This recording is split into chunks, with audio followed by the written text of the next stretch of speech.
Yo, what's up, everybody? It is Wednesday, August 30th, my last full day in New York City. I'm heading back to Cali tomorrow. I'm very excited to go back to California. So let's talk about the market today, folks. We did have an up day, but it wasn't a big up day. And I'm gonna take a little credit. Maybe you don't agree, but I've said that today would be a down day. We wavered, up and down all day long, but it wasn't a big up day on all three averages. And I'm gonna take a little credit on that. Again, I don't want to get you guys all focused on these short-term daily movements. I did a whole spiel on that yesterday. I just think that's very, very, it's not constructive, okay? But like I said yesterday, I do this to show you that these movements are totally predictable based on these flows. Yesterday was a small positive flow of, I think it was like 4.5 billion. The day before was a drain of like one, I forget what I said, 10.5 or 10.4 billion. But we are getting to the peak of this cycle. As I've been telling you guys, you're getting bored of hearing me say that, but repetition is the way we learn. So I keep repeating it, not to bore you or to send you away from my videos, but to inform you of what's going to happen. I mean, sometimes it's just this kind of repetitive, rote information that you might say, I've heard it already, it's boring or whatever, but repetition to me is very important because that's how people learn. Okay, so we're coming into this. I exited, let me tell you, for you guys who are Forex traders, I exited my dollar shorts today, maybe a little prematurely. I had shorts on for the last few weeks, and now the dollar was down today. As I told you guys, the dollar was going to be down. I exited my dollar shorts today, and I put on some sell orders at limit prices in the euro, in the Aussie dollar, in the British pound, in the Japanese yen, in the Canadian dollar. So if the dollar trades up at those levels, if the dollar trades down to those levels, I'm a buyer, because as we get into the tax drain period, which is coming up again, not to be redundant or to be repetitive, but I got to keep telling you guys, it's September 15th, then we're getting into that bullish dollar, bearish risk assets, and that includes stocks, period. Now, for those of you who are a recipient or a subscriber to my report, you know that I've been telling you guys, when gold went down to like 1920, 1930, I was saying buy gold, buy gold, buy gold, because producers were buying all the way down as prices came down. But now, we're up at 1980 or 1970, 1980, something like that. I'm pretty sure when we see the CFTC commitment of traders report on Friday, that they're selling into this rally. So I will tell you right now that the proper course of action is to take some. We're not going to break out into the 2000s right now. It's too soon. Maybe November, maybe next year. Next year, almost certainly, I think. But right now, we're gonna stay in this trading range from like the high 1900s to the low 1900s. So you can scalp this, you can trade this. I mean, if you want to. And again, I hate giving you this kind of information, but like, anyway, gold, you can play the futures markets, you can play options markets, whatever, but I would be taking profits up here. And just remember that I said that. Remember that I said that. All right, what else?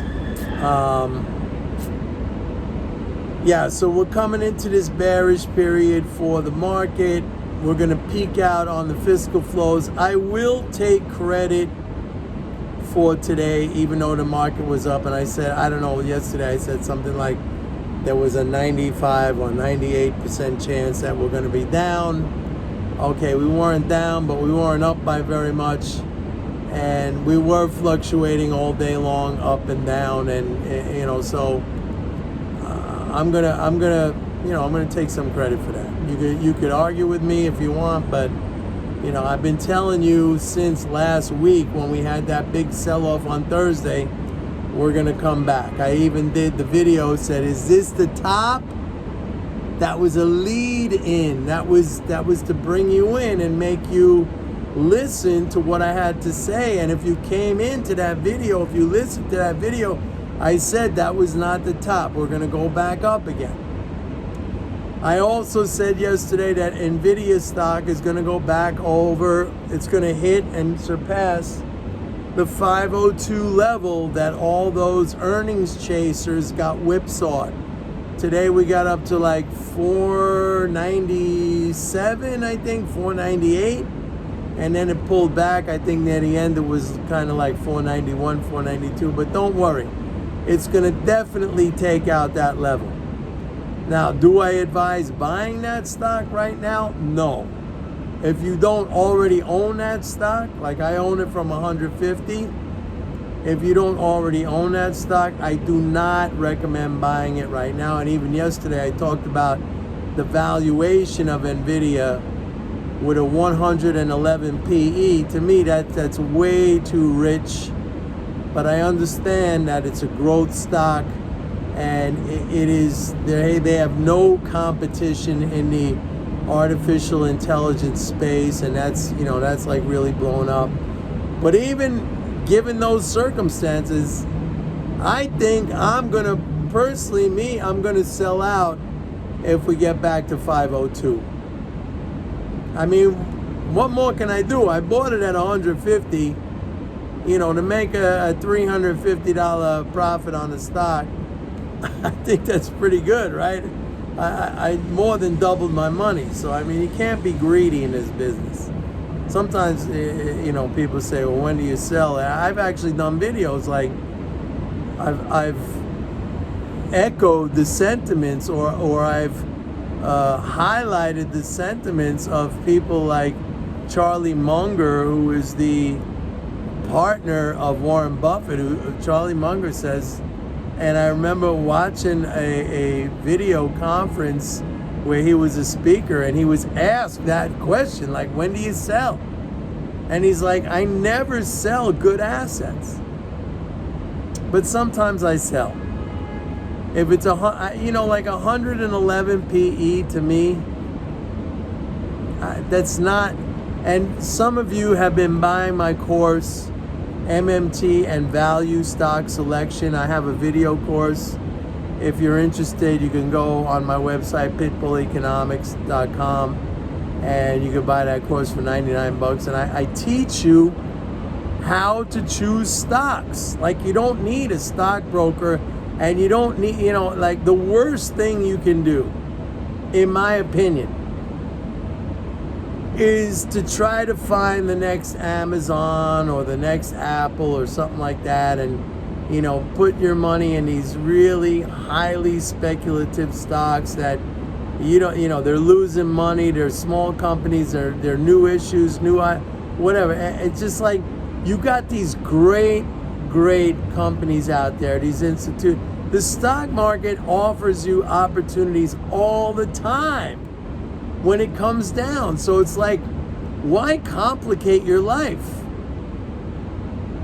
Yeah, it would be great to find the next Apple or Amazon or whatever and put your money in at a really, really low price. But would you hold on through the whole ride? I doubt it.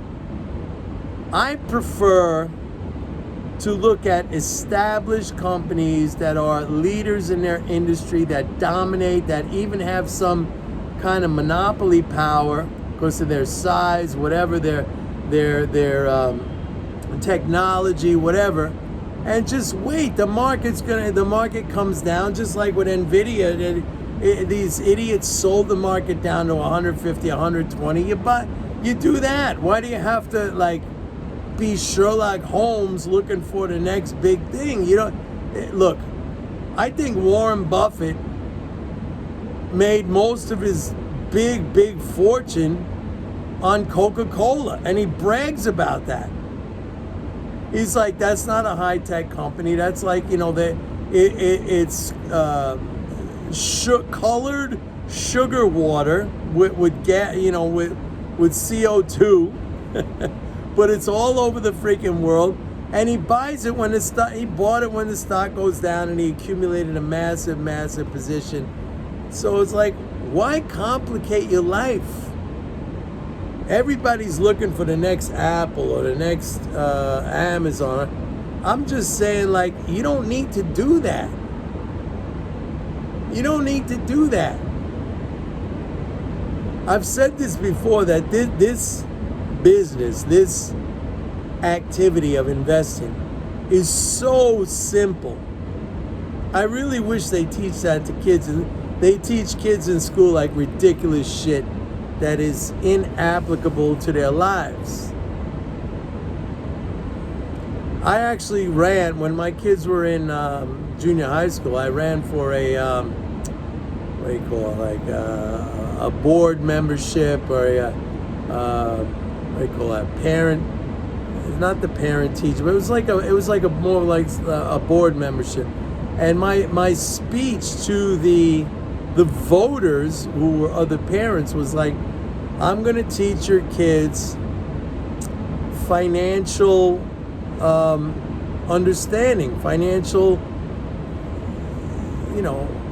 literacy.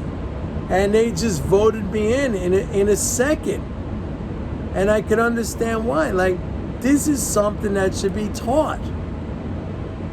And this is what I'm trying to do right here, where you guys are not kids anymore. At least I don't think so, but this is what I'm trying to teach. And so, again, I get back to this thing I've been saying the other day, like people saying, well, I got to get my finances together. I can't invest in myself until I get my finances together. Like, dude, your finances are never going to be together if you don't take care of yourself first. That's the number one priority. And yeah, it's going to be a grind, and it's going to be hard, and you're going to have to go through a learning process, and you're going to have to kind of, sweat it out for a while. But this idea of self-improvement, of learning, of gaining understanding and information, this is invaluable. You cannot get to where you think you want to go. I mean, forget about it.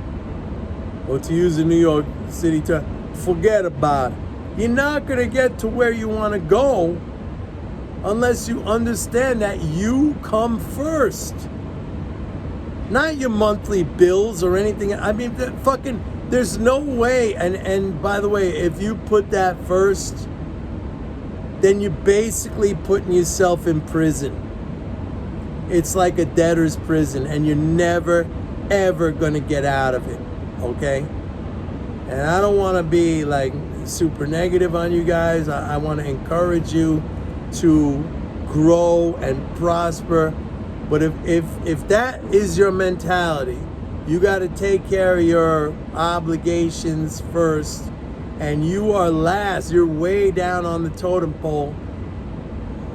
Those obligations are really your prison that you created and which you put yourself in. Very simple. You want to break out? Give yourself knowledge. Give yourself information. Give yourself affirmation. Say you can do it. Fuck the other shit. All that other shit's gonna become irrelevant if you focus on you yourself. I'm telling you right now. I'm a guy who went through it, man. I'm a guy who went through it. So anyway, that's it for today. Heading out to California. I got a red-eye flight, so I'm leaving late tomorrow night from New York City. But I'm very happy to get back to Southern California. All right, everybody. Love you all. See you tomorrow. Bye.